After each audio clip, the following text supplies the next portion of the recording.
que hemos estado delante del Señor en adoración, pero ahora vamos a presentarnos también delante del Señor para que nos hable a través de su palabra. Amén. Y vamos a ir a Mateo capítulo 9, versos 35 al 38. Voy a tocar, de hecho, desde el capítulo 9 hasta el capítulo 11. Cuando Jesús empieza a dar instrucciones a sus discípulos, y en el capítulo 11, verso 1 dice, y terminó Jesús de dar instrucciones a sus discípulos. Entonces, toda esta parte va a ser la enseñanza, el discurso de Jesús hacia sus discípulos, a los que Él llamó y envió. El tema de hoy es los mensajeros enviados. ¿Quiénes son esos mensajeros enviados? ¿Cómo los envió? ¿Qué hizo con ellos? ¿Qué les mandó? Pero también, ¿cuál es el carácter de estas personas que fueron enviadas? Dice en Mateo 9:35, recorría Jesús todas las ciudades y aldeas, enseñando en las sinagogas de ellos y predicando el evangelio del reino y sanando toda enfermedad y toda dolencia en el pueblo. Y decimos amén, gracias a Dios por esto. Y al ver las multitudes, tuvo compasión de ellas. A pesar de que Él les está sanando y al ojo humano está haciendo maravillas, dice que Jesús tiene compasión de ellas, y esa compasión es un amor profundo. ¿Por qué? Porque estaban desamparadas y dispersas como ovejas que no tienen pastor. A pesar de recibir de Él cosas maravillosas, no tenían pastor. Estaban como desamparadas y dispersas. Verso 37. Entonces dijo a sus discípulos, a la verdad la mies es mucha, mas los obreros pocos. Rogad pues al Señor de la mies que envíe obreros a su mies. Rueguen al Señor para que Él envíe esos obreros. Realmente está diciendo, rueguen al Señor para que ustedes sean enviados, ustedes sean esos obreros que el Señor está llamando. Esta es nuestra oración. Este es el deseo de nuestro corazón. Cuando nos acercamos a Dios, oramos de esta manera. Vamos a acercarnos a Él y vamos a darle gracias por este tiempo. Padre, en el nombre de Jesús estamos delante de ti, y al abrir la palabra queremos que estés llenando nuestro corazón con tu Espíritu Santo, con esa palabra, con esa enseñanza que es vida, y también, Señor, es medicina para nuestros huesos. Llena esa palabra, Señor, que nos revela tu carácter, tu voluntad, esa palabra que es mandamiento, y también, Señor, dirige y corrige nuestros pasos. Nuestra vida es transformada por esta palabra porque es inspirada por tu Espíritu Santo, porque tú mismo hablas a través de ella. Así que cuando abrimos tu palabra, nosotros podamos ser los más ignorantes y los más sencillos para aceptar todo lo que proviene de ti. Aunque conozcamos mucho o desde muchos años, en este momento seamos como esa hoja en blanco en la cual tú puedas escribir. Seamos ese corazón sensible que pueda aceptar ese cambio en todo su ser. Cambies nuestra mente y nuestro corazón. En el nombre de Jesús. Amén. Hablamos entonces acerca de los mensajeros que fueron enviados de parte de Jesús, y estaremos viendo 4 puntos principalmente. No sé si me pudieron poner la presentación en PowerPoint. 1, acerca de estos mensajeros que son enviados, conocen el evangelio de misericordia, son preparados para ser enviados, deben tener el carácter forjado como el de Cristo, y deben ser dignos de ese llamado. Así que el día de hoy yo quiero que se disponga. Estamos compartiendo esos temas porque es lo que estamos meditando desde el principio del año. Y vamos a ir rápidamente al capítulo 9, verso 35, que acabamos de leer el día de hoy. Y nosotros vemos que el ministerio de Jesús, antes les había hablado acerca del sermón del monte, del capítulo 5 al 7, empezó a hacer milagros que confirmaban. ¿Qué era lo que confirmaban esos milagros? Que Él estaba cumpliendo la profecía que estaba en Isaías capítulo 35, diciendo que cuando viniera ese reposo, cuando viniera el Mesías, iba a haber prosperidad, iba a haber gozo, iba a haber sanidad. Y de esto habla, no habla de esa prosperidad económica. Si le pueden dar un clic y me lo dejan ahí para que lo pueda, ahí está ya. Ya, gracias. Y entonces está hablando de eso y está diciendo se ha cumplido. De hecho, cuando vienen los discípulos de Juan el Bautista en el capítulo 11, también va a decir eso. Nuevamente va a recordar esas profecías de Isaías. Pero cuando él está hablando este evangelio, sale y empieza a predicar nuevamente diciendo, ha llegado ese reino. Pero vemos en el capítulo 9, verso 35, qué era lo que Jesús hacía. Y este modelo, este ministerio de Jesús debe ser un modelo para nosotros el día de hoy. ¿Cuál es ese modelo? No vamos a poner otras cosas que nosotros querramos poner porque así es nuestro ministerio, así es nuestra iglesia o así pienso yo que sería, sino es el modelo que Jesús nos enseñó. Dice en el 9:35, ¿qué hacía Jesús? Recorría todas las ciudades. No había un lugar donde él no fuese a predicar, sin hacer distinción entre una y otra. O sea, el llamado por el Señor tiene que hacer lo mismo que él hizo. Enseguida dice que enseñaba en las sinagogas de ellos. Esto es, allí no era una predicación del evangelio, era la enseñanza formal de la palabra de Dios en las sinagogas. El leer la Torá y el enseñar el significado de esa escritura, como lo hacemos el día de hoy cuando nos reunimos en la iglesia.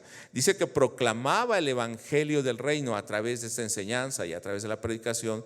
Decía, ese proclamar es abiertamente, hablaba de que el reino de los cielos ya se había acercado, ya estaba presente. Y esto es lo que debemos hacer, porque en muchas ocasiones conocemos al Señor y vivimos en el reino de Dios, pero parece que los que no lo creyeran fuésemos nosotros. Debemos vivir con esa seguridad. Debemos proclamar ese reino, no solo con nuestras palabras, sino con nuestras vidas. Y para manifestar eso, ¿qué hacía? Sanaba toda enfermedad y toda dolencia. Que esto era el cumplimiento de Isaías capítulo 35. Entonces los ojos de los ciegos se abrirán. Los oídos de los sordos se abrirán, el cojo saltará. Y esto era cumplimiento de que verdaderamente había venido el Mesías y había llegado el reino de los cielos. Pero cuando Jesús está predicando, muchos le siguen, muchos oyen, muchos conocen del Señor. Había fariseos en medio de ellos, había saduceos, había principales, habían luego sacerdotes que escuchaban la palabra de Dios. Sin embargo, cuando Jesús les predica y aún hay sanidades, ¿no sería eso un gozo, hermanos? Cuando se hacen campañas, mucha gente va a las campañas, sobre todo si traen a un cantante famoso, conocido, ¿no? Si llevan a Naún Albores, pues yo creo que no irían muchos. Pero si traen a alguno conocido, es como el gancho y mucha gente va. Pero la gente, ¿por qué va? Sea sincero. Para escuchar al cantante o al grupo. Si usted le dice a uno de los hermanos de la iglesia, va a venir, ¿cómo se llama este grupo nuevo que está pegando ahora mucho, centroamericano? De hecho, hasta los muchachos cantan algunos aquí. Miel San Marcos, ¿no? Va a venir Miel San Marcos, todos van. Les decimos, va a haber un taller de meditación bíblica. Nada más se escuchan los grillos. Va a venir Miel San Marcos. ¿Cuánto cuesta? Porque yo voy. Va a haber un taller intensivo de la palabra de Dios. Ay, hermano, pero quiere que hasta saque mis copias, que traiga mi Biblia, que venga temprano. No, hermano, está muy pesado eso. Se da cuenta que muchas veces buscamos al Señor por lo que vemos y la gente parece que escucha el evangelio. Pero el siguiente verso, ahora sí, vamos a este verso, verso 36. Entonces Jesús es movido a misericordia al ver la condición de esta gente. Dice el verso 36, y viendo la multitud tuvo compasión de ellos. ¿Qué tuvo, hermanos? Compasión. Cuando nosotros le hablamos a la gente o cuando vemos que la gente no ha recibido al Señor o aún le gusta la alabanza, le gusta, pero no ha entregado su vida al Señor, ¿tenemos compasión de la gente? Es un evangelio que predica el Señor Jesús lleno de compasión. ¿Qué significa compasión o misericordia? Y usted tiene la palabra ahí, bueno, en griego, ¿verdad? Espero que sepa griego, y si no sabe griego no importa. Esa palabra en griego significa sentir en lo más profundo de las entrañas un amor o un dolor al ver la condición de la gente. Sentimos ese dolor en nuestro corazón. Para los judíos, aún hasta las entrañas era algo más profundo, ¿no? Sentir hasta ese dolor en las entrañas porque la gente se está perdiendo, porque escuchan pero no entienden. Pero no era ese juicio contra ellos, sino que era una compasión.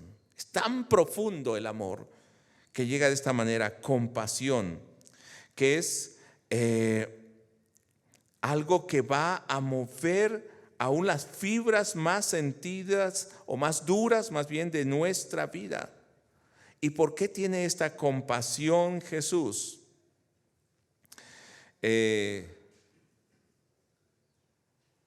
Porque no solamente ve a esa gente pobre, muchos diríamos no tenían que comer cuando les dio el alimento.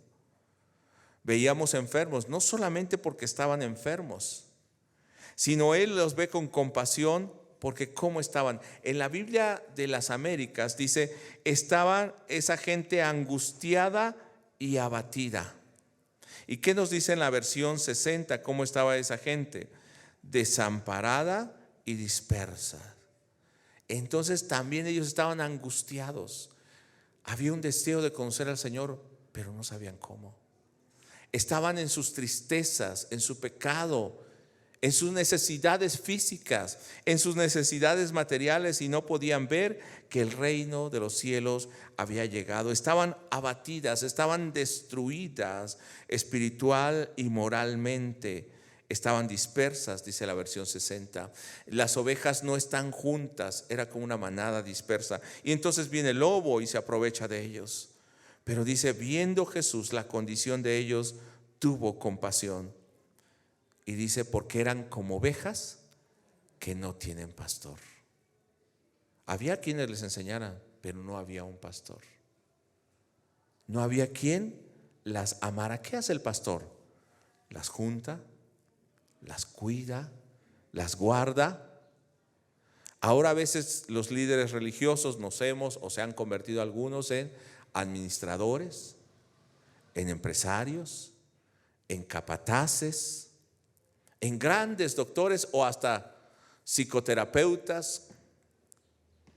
Y ahora en lugar de predicaciones, coaching espiritual, ¿no? Coaching de vida. Hermano, falta un pastor. Es como el padre en la casa. El padre es padre, no es amigo de su hijo, es su padre.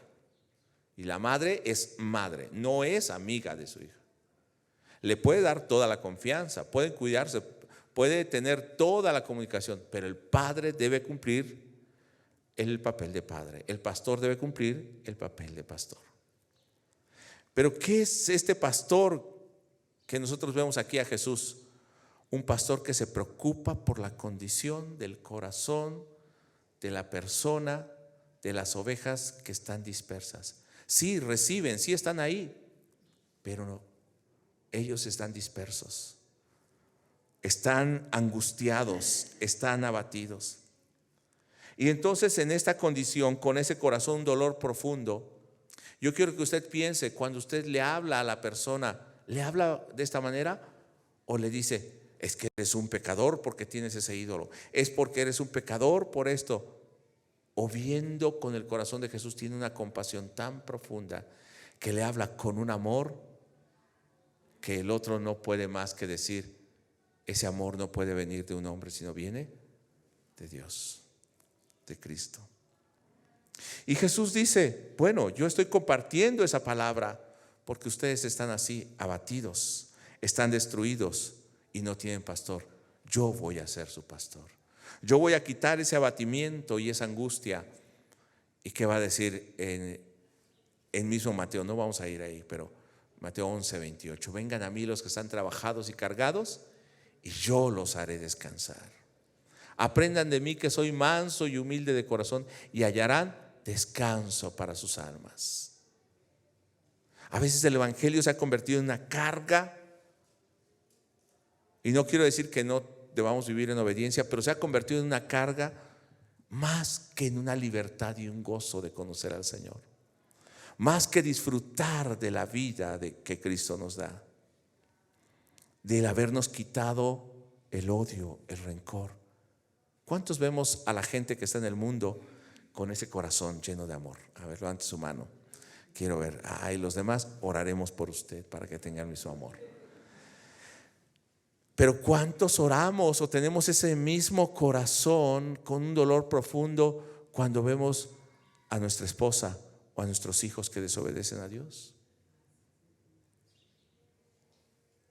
¿Cuántos vemos con ese corazón que nos duele hasta lo profundo del vientre cuando vemos a nuestro hermano, el que está junto a nosotros? ¿Verdad que a veces hacemos diferencia entre nuestra familia? El hermano no puede fallar. Mi hijo sí, porque es mi hijo. Y el del mundo no, ese lo condeno. Pero Jesús, ¿cómo los vio? Con compasión. ¿Cuántos quisieran tener esta compasión del Señor Jesús?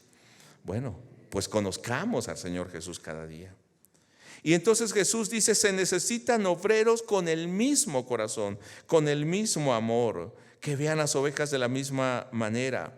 Y les dice: pidan al Señor que envíe obreros a su mies. Capítulo 9, verso 37. Entonces dijo a sus discípulos: a la verdad la mies es mucha, mas los obreros pocos. Y ahí muchos pastores aumentando les dice: y los pocos flojos, ¿no? Porque ir a la mies es ir al campo, ir a cosechar. Es hacerse callos en las manos, lastimarse las manos, es desvelarse, es a veces no comer, a veces sufrir y a veces comer y que nos haga mal todo. Y en ocasiones es aguantar, y como dice Romanos 16, el que es fuerte, no 15, el que es fuerte soporte al que es débil. En ocasiones es soportar al otro.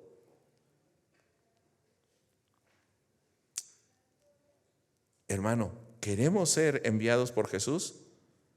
Tenemos que empezar a ver el trabajo que hay que hacer, medir las fuerzas que tenemos. Y entonces en el verso 38 hace un llamado, aunque ellos no lo entienden. Dice: rogad pues al Señor de la mies que envíe obreros a su mies. Hermanos, hay necesidad para esto. ¿Qué les estoy diciendo? A ver, ¿quién puede participar de eso, no? De ir a predicar acá. ¿O hay necesidad de esto? ¿Quién lo puede hacer? No solamente estoy diciendo hay una necesidad, sino lo que estamos diciendo, ¿habrá alguien que responda a esa necesidad? Rogad pues al Señor de la mies que envíe obreros a su mies. Oren para que ustedes sean enviados y puedan apacentar a esa gente que está como desamparada, dispersa, angustiada, porque son como ovejas que no tienen pastor. Y entonces en el capítulo 10, verso 1, va a empezar diciendo, o va a empezar llamando Jesús a los discípulos. No solamente les dijo: oren para que el Señor envíe, no, oren para que el Señor los envíe, los prepare y vengan.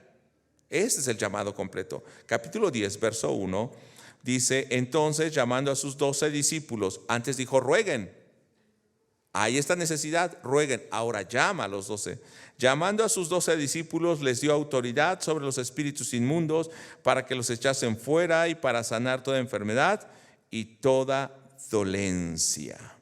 Entonces Jesús dice que llama, y llama es convocar o invitar a sí mismo a esos 12, llamarlos a estar presente. Y dice, les dio, ¿qué, hermanos? Autoridad. En la Biblia de las Américas dice poder.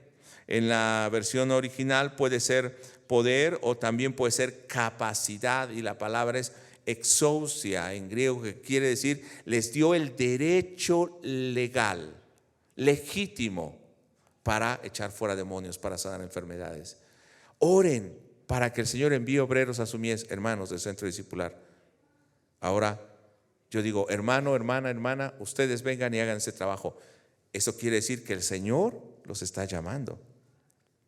Pero no solamente los llamó, los capacitó, les dio herramientas sobre espíritus inmundos para sanar toda enfermedad. Son preparados para ser enviados. Son capacitados para ser enviados. Rueguen al Señor que los envíe. Jesús los llama, pero les da también el poder del Espíritu Santo. ¿Quién está trabajando en el llamado de estos discípulos? El Padre, el Hijo y el Espíritu Santo. Les está dando poder espiritual. Y entonces, hermanos, ahora esa autoridad es un poder que también usted tiene, igual que los discípulos.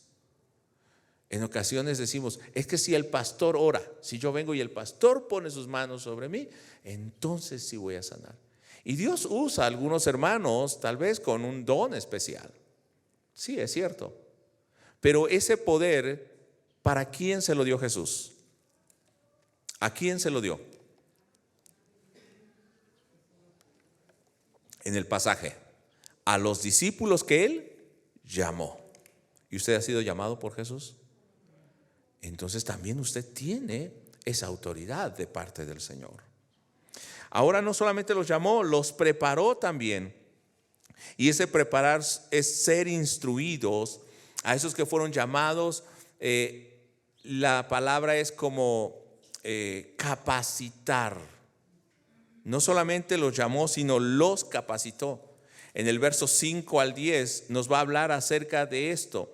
El verso 5, a estos 12 envió Jesús y les dio instrucciones diciendo: por camino de gentiles no vayáis, y en ciudades de samaritanos no entréis. Vamos a detenernos un segundo ahí.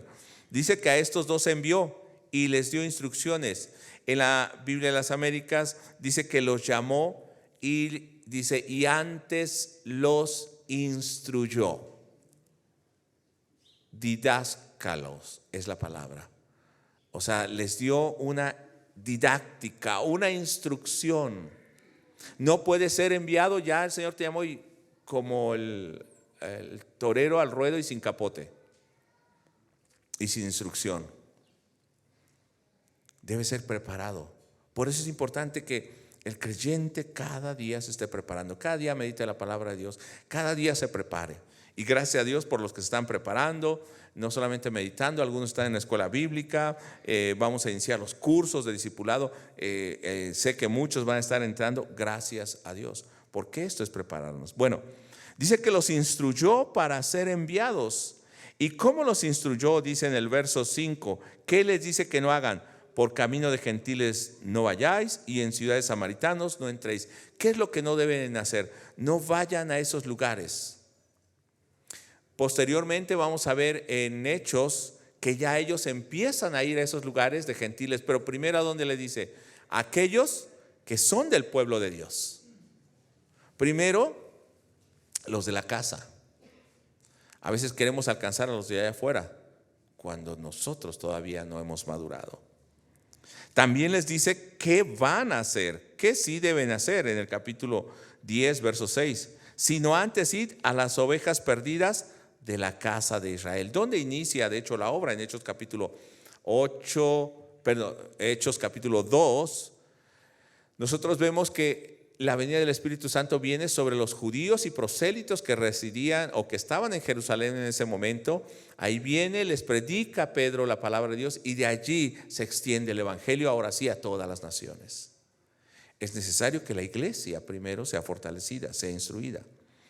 Y luego les dice que deben hacer también, que vayan y prediquen o enseñen la palabra de Dios. Verso 7, y yendo, predicar diciendo, nos dice exactamente qué vamos a predicar.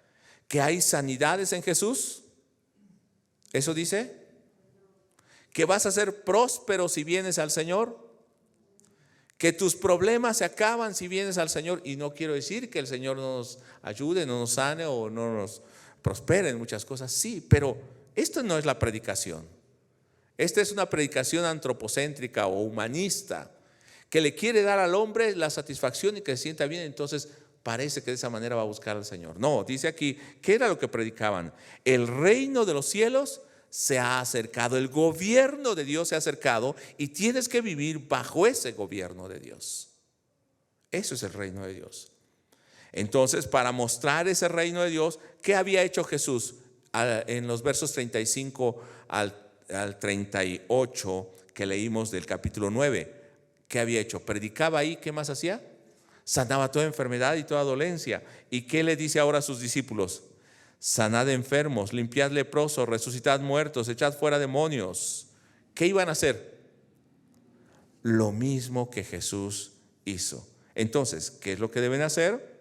Ahora deben ir al propio pueblo. Deben enseñar acerca del reino de Dios. Pero ¿cómo lo deben hacer?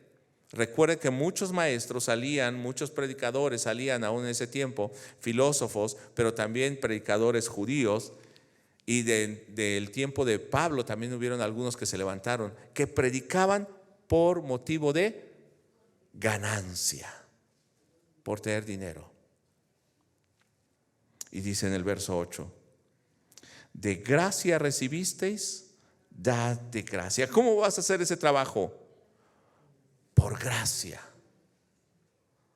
No es por un pago, es por gracia, no es por hacerte rico. Aunque dice la palabra de Dios, el obrero es digno de su salario. O sea, el obrero que trabaja en la iglesia es justo que reciba, pero no es para hacerse rico.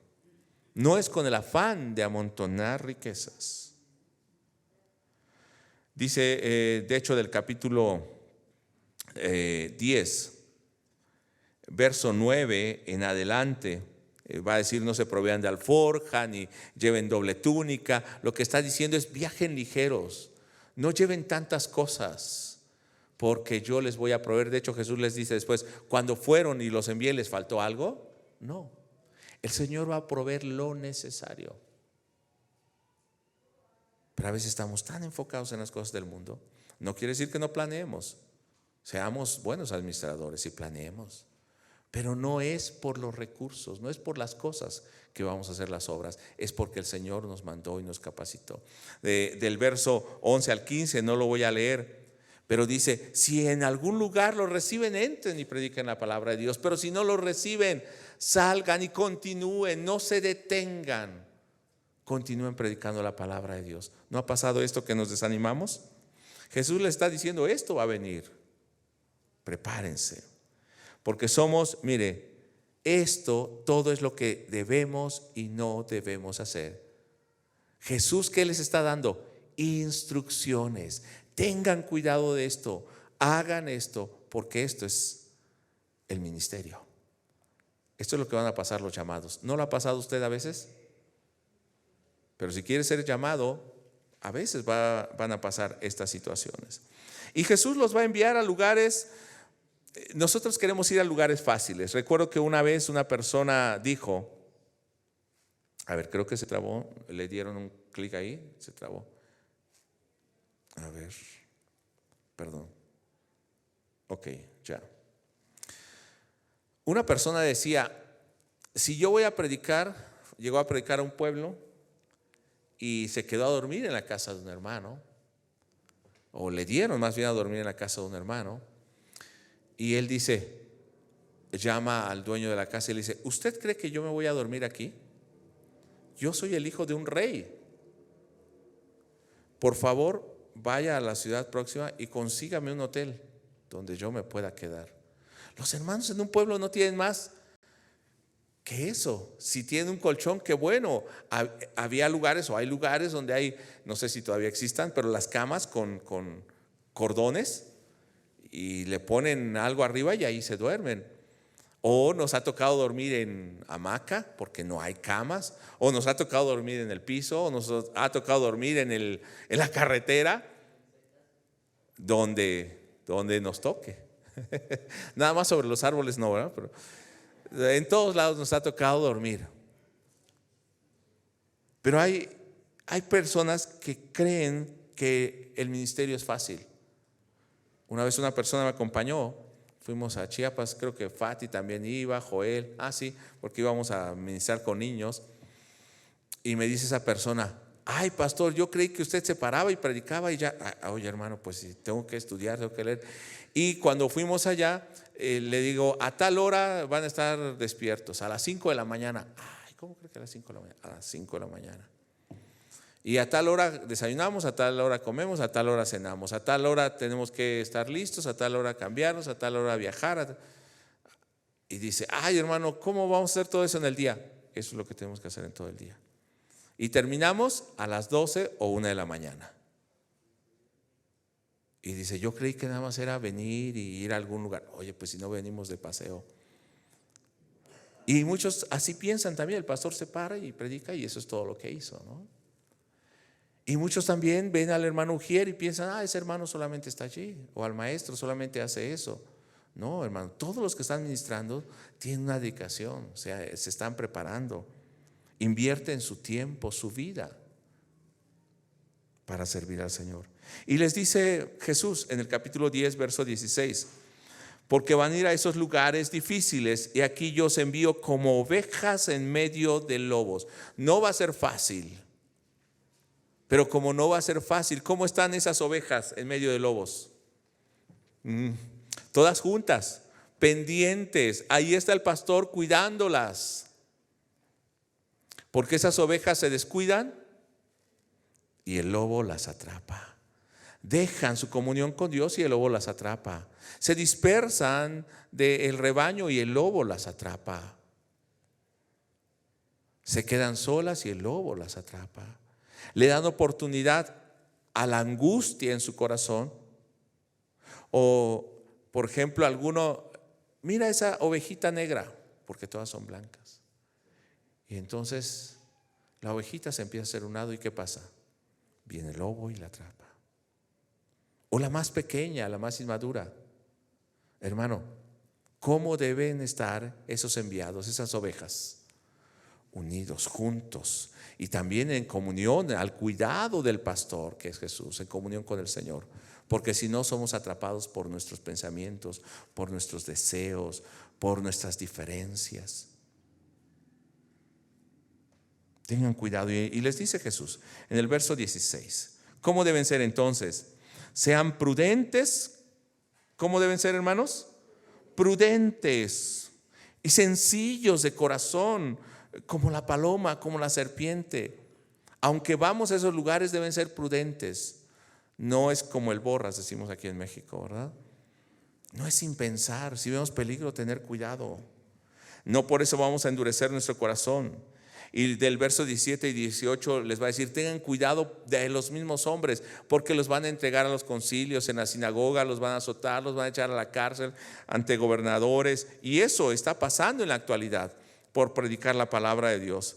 Pero también les dice del verso 19 y 20, quiero que usted vea conmigo, mas cuando se entreguen no os preocupéis por cómo, qué hablaréis, porque en aquella hora os será dado lo que habéis de hablar, porque no sois vosotros los que habláis, lean conmigo, sino el Espíritu de vuestro Padre que está en vosotros. Aunque esté pasando esa situación, ¿quién está con nosotros? Aún en la cárcel, aún en la persecución, en las circunstancias difíciles, el Espíritu del Padre hablando, usándonos, y nos va a decir, porque aún será para testimonio a aquellos que no creen y a los gentiles. En el verso 23 dice, a pesar de que vengan estas cosas, recuerde, le está dando instrucciones, los está preparando. Cuando os persigan en esta ciudad, huid a la otra, porque de cierto os digo que no acabaréis de recorrer todas las ciudades de Israel antes que venga el Hijo del Hombre. Hermano, hay tanto trabajo que no podemos detenernos, debemos seguir predicando. ¿Cuánta gente alrededor suyo no conoce al Señor? Hermano, ¿perdón? Han oído, pero no lo conocen, porque conocer es tener una intimidad con Él. Hay mucha gente que ha oído, ese es el trabajo de nosotros. A veces decimos, sí, yo quiero predicar, y hay varios hermanos que predican aquí, pero aquí le predicamos ¿a cuántos? A 120, 170 en la iglesia. Pero ¿cuánta gente a nuestro alrededor hay que no conoce al Señor? ¿120? Hay muchos más. Miles o millones que no conocen al Señor. Y esos son los que deben ser alcanzados. Ahora, ¿cómo debe ser el carácter de esos que son enviados por el Señor? En el capítulo 10, verso 24, dice de la siguiente manera: el discípulo no es más que su maestro, ni el siervo más que su señor. O sea, debe considerar su lugar, debe tener un corazón humilde como el del maestro. ¿Qué dijo Jesús? Es el Padre el que hace las obras en mí. Él no se tomaba la gloria para sí, sino la gloria la daba al Padre. Pero ahora los hombres, los líderes, los pastores, ¿para quién toman la gloria? Para sí mismo. ¿Y esto qué es? Pecado. Porque estamos tomando el lugar, la gloria que le corresponde a Dios. Debe haber una humildad completa. También en el verso 25 debemos estar dispuestos a sufrir y a pasar por pruebas si el mismo maestro lo hizo. Bástele al discípulo ser como su maestro y al siervo como su señor. Si al padre de familia llamaron Belcebú, ¿cuánto más a los de su casa? Si a Jesús lo persiguieron, lo azotaron, hablaron de él, lo crucificaron, ¿cuánto más los discípulos?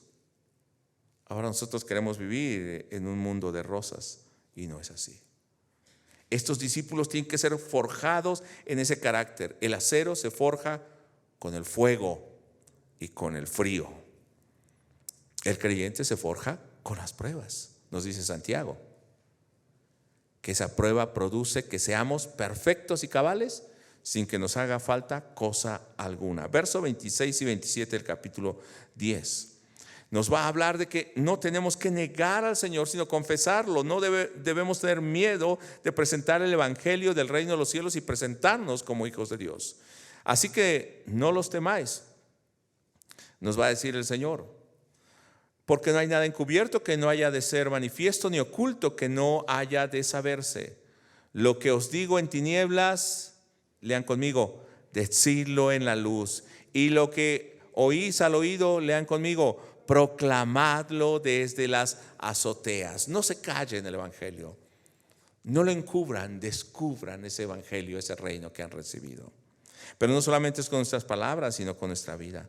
Sin temor, en el capítulo 10, verso 28 dice: y no temáis a los que matan el cuerpo, sino a quién debemos temer. A Dios, que es el único que puede condenar. No temáis a los que matan el cuerpo, sino solamente a Dios.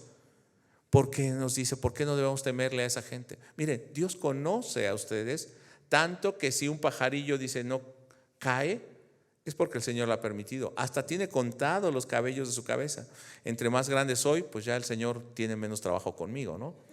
Antes contaba más cabellos, ahora cuenta menos cabellos, pero dice, hasta los cabellos te los tiene contados.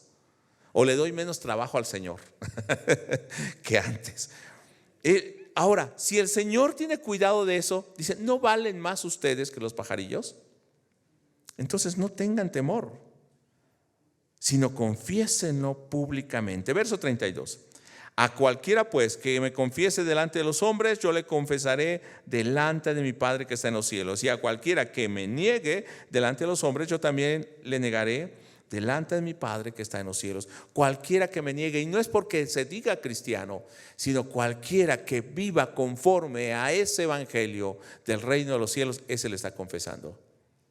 El que no viva conforme al evangelio le está negando, le está avergonzando. Dice, entonces yo le negaré delante de mi Padre, o yo lo confesaré delante de mi Padre. Ahora, estos que son llamados, ¿cómo deben ser? Hablamos de los llamados. ¿Cómo son esos llamados? Deben ser o portarse, mantenerse dignos de ese llamado. Es como el que va a una carrera de 100 metros planos. No tendrá mi cuerpo, ¿verdad? ¿Verdad que no, Eric? No. Tú eres corredor.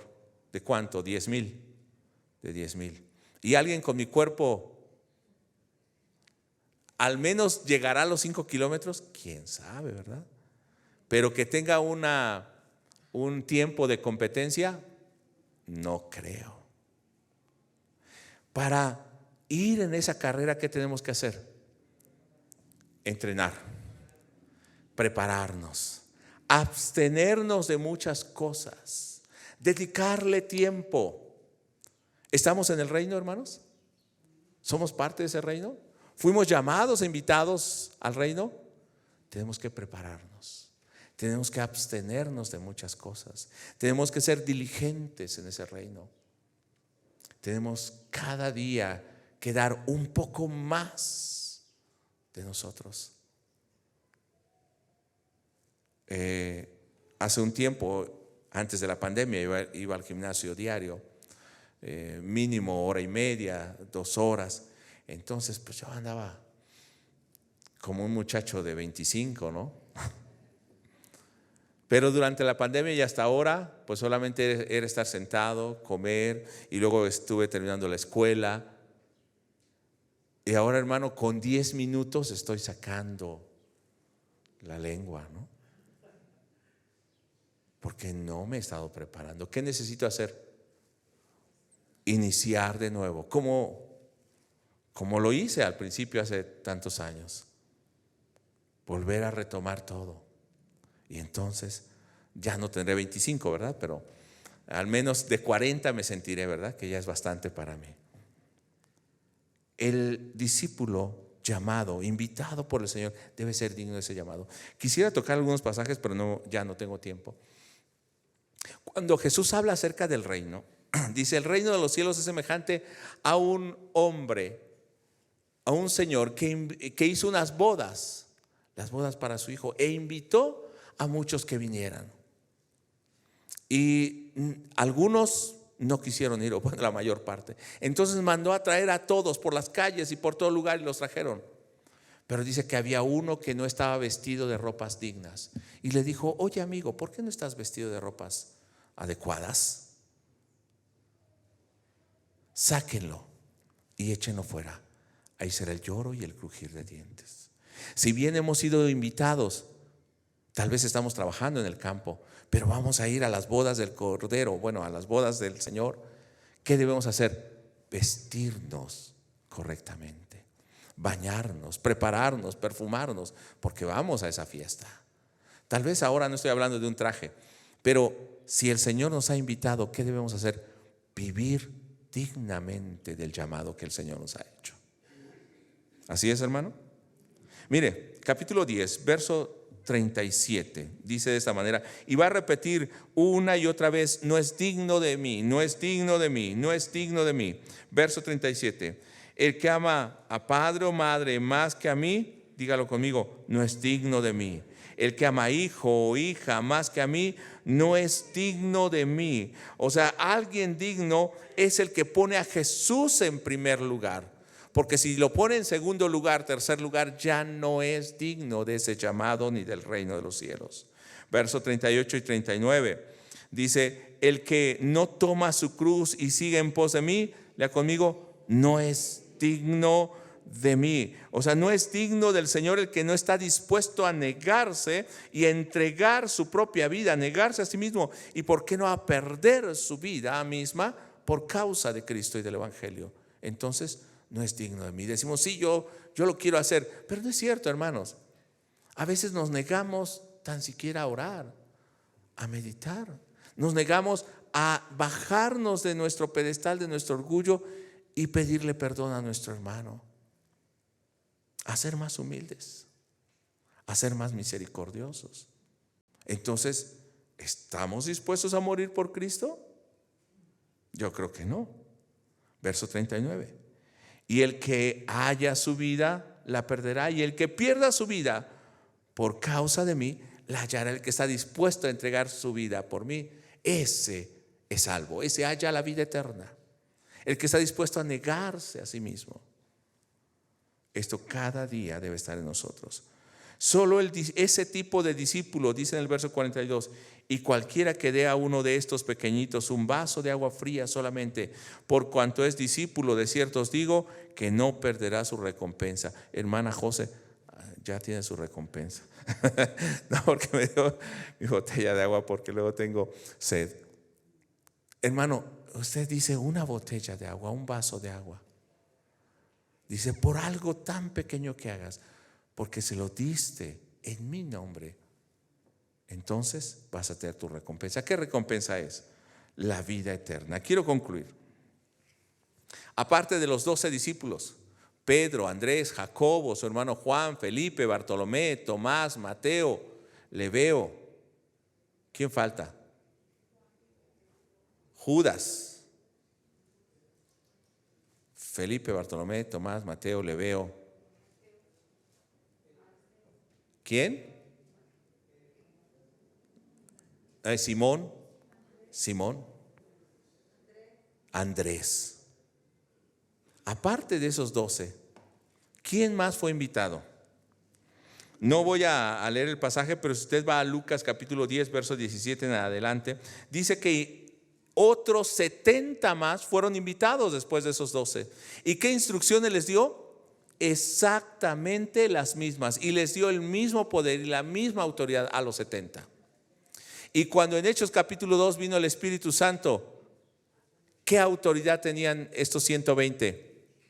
La misma, el Espíritu Santo. Y cuando fueron predicando a todos lados, era el mismo poder, el mismo llamado. ¿Qué autoridad tenemos nosotros hoy? Porque fuimos llamados. Aparte de esos 12, nosotros hemos sido llamados para predicar el reino de los cielos. Nosotros hemos sido llamados y necesitamos ser formados en este carácter.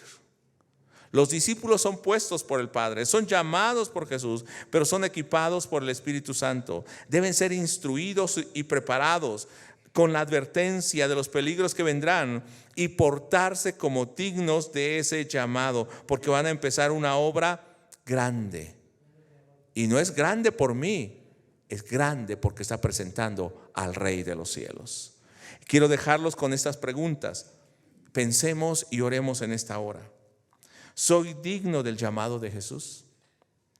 ¿Me he preparado para enseñar el Evangelio y para las adversidades que vendrán? Porque no va a ser un camino fácil. ¿Soy digno de su llamado? ¿O estoy dejando que el Señor me moldee para ser digno de ese llamado y tener el carácter que Él quiere en mí? ¿He sido investido por el poder del Espíritu Santo para enfrentarme al mismo enemigo y aún para negar mi propia vida? Y finalmente, ¿estoy dispuesto a negar mi vida para confesar a Jesús delante de los demás? Si no, hermano, hoy es el momento para pensar que somos dignos o debemos ser dignos del Señor. Vamos a ponernos en pie y vamos a orar, y voy a pedirle también a nuestros hermanos sugieres que inviten a los jóvenes a pasar.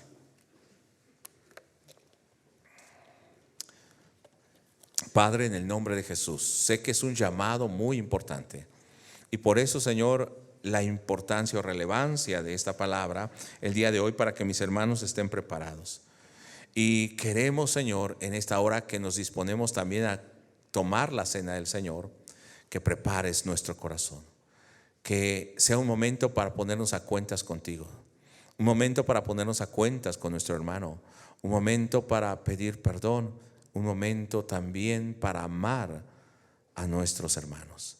En este momento, muchas gracias, porque esos llamados somos nosotros y queremos vivir con ese llamado. Oramos para que seamos preparados y enviados por ti al campo, a pesar de las dificultades y circunstancias que vengan.